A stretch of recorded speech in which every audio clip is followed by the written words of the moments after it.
Hi class, thanks for tuning in for this video commentary on Module 3, which had to do with um, image damaging written errors, right, in the context of the business environment.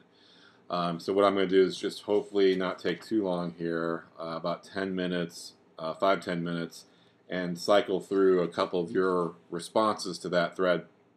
I thought it was really interesting because immediately what I noticed was in my head as I was phrasing that assignment, I'm older, and so I was thinking of things like, well, I think I was thinking really about letters, or even published work that a writer might have written, or even like resumes, that kind of thing. And almost immediately, the thread turned into, a discussion about social media, and that was interesting because it made me realize, the importance of this issue really resides in the realm of social media.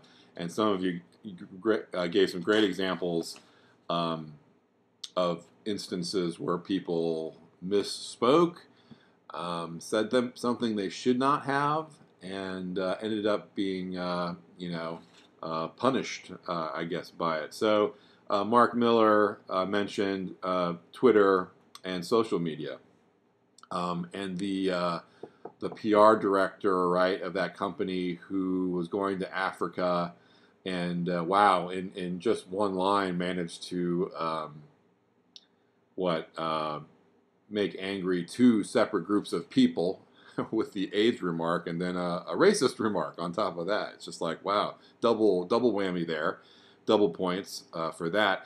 But brought up some really good points that I'm sure your generation's much more aware of. But that what we say on social media is definitely out there, right? And so whether you like it or not, it's there, and so you have to be careful of that, especially when you're dealing with employers. In my industry of education, it's even gotten to the point where faculty. So, like, if I were contacted by a journalist who's doing a news story about some touchy subject at Clemson, I would be told by my superiors to refer that journalist to a social news media department, the PR people, basically, right? So I'm not even really allowed to speak to the public as a state employee. That's not said explicitly, right? But that's the intent. I have to watch what I say. They're letting the professors know you got to be careful with what you say, and so that is a little scary because, and I'll get into this a little bit later here in a second. It really does. Um, it can quell thought. Sorry, my phone went off there. It can, on the one hand, it's about the image that we're presenting, but on the other hand, maybe we're saying something that's unpopular that needs to be said, and it can work in a big brother kind of way. I'll mention that in a second. Is Mary, do you go by Liz or Eliza? I've forgotten. You also mentioned the social media and email as being kind of the focus of what you saw on research. A social media account reflects the company. I think that's a good point to make. And you also shared something about your mother who writes or wrote for a paper, and I thought that was a really good and very candid, example of how missing one letter can make a difference in a word, but also the importance of proofreading a work in the professional in the professional world. So that's good. Emily mentioned that the tone that we should strike, writers should be non-discriminatory and sincere. I think that was really well said, and I agree with that. The caveat is, in a world sometimes where truth needs to be spoken, sometimes we have to say things that might be unpopular. Now, maybe that's not part of your job, right? I do think in education, part of what teachers need to do is speak truthfully and sincerely, even if it appears to discriminate against not race or gender or anything like that, but against power, right, or against corruption, right? That's where these things get really hairy. There's a really fine line between protecting your own image and watching what you say, and then feeling like if I say something unpopular, Big Brother is going to come and get me. So, if you decide to say something that needs to be said, you better be ready for the heat, right? And be convinced and of your own sincerity and your own purpose and exigency of that statement, that needs to be said and that you're willing to take the heat.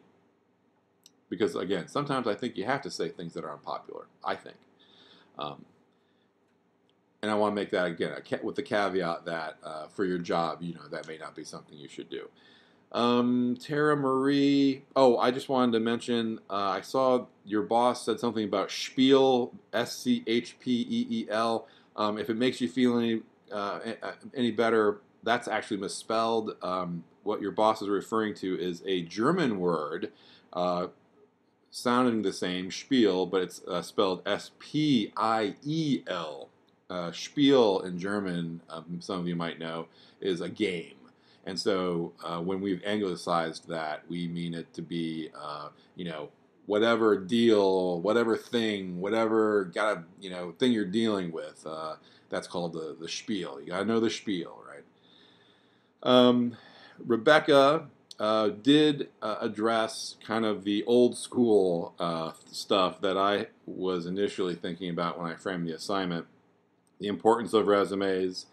When I say image damaging errors in the kind of old school way, I'm thinking about making sure your grammar is right when you're writing a letter, making sure your grammar is right when you're writing on your resume, or that the style is correct, that you're not making any image damaging errors is what they used to call them.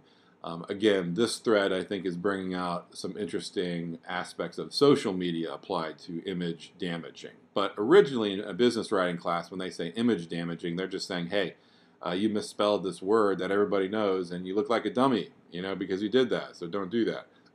Even though we all make mistakes, right? It doesn't matter. You still have to watch what you write to the best of your ability.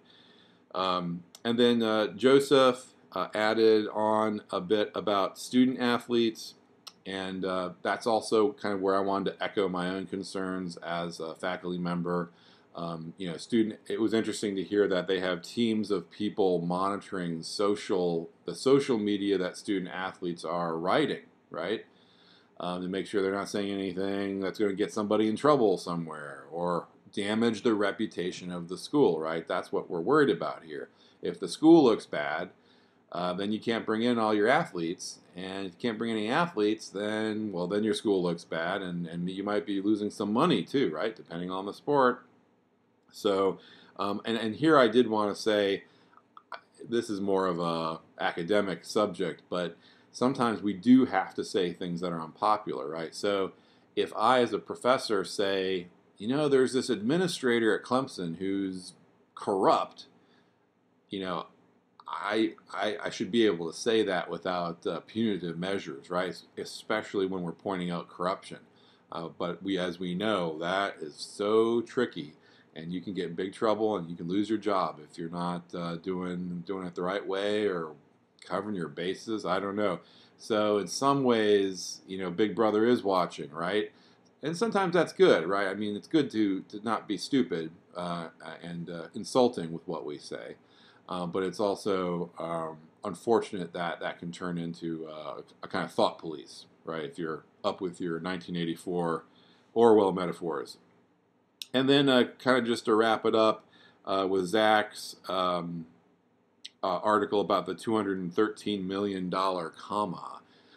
That also is interesting, a little tidbit there, showing how misused language can lose you money, lose your company money.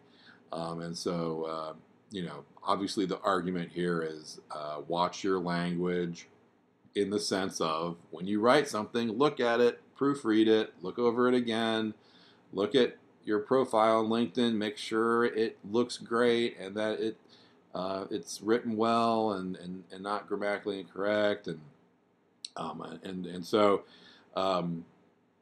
mainly that's kind of the main gist of that thread. So I really appreciate your work on it, and I like the direction it took. So keep up the hard work, and I'll see you in class.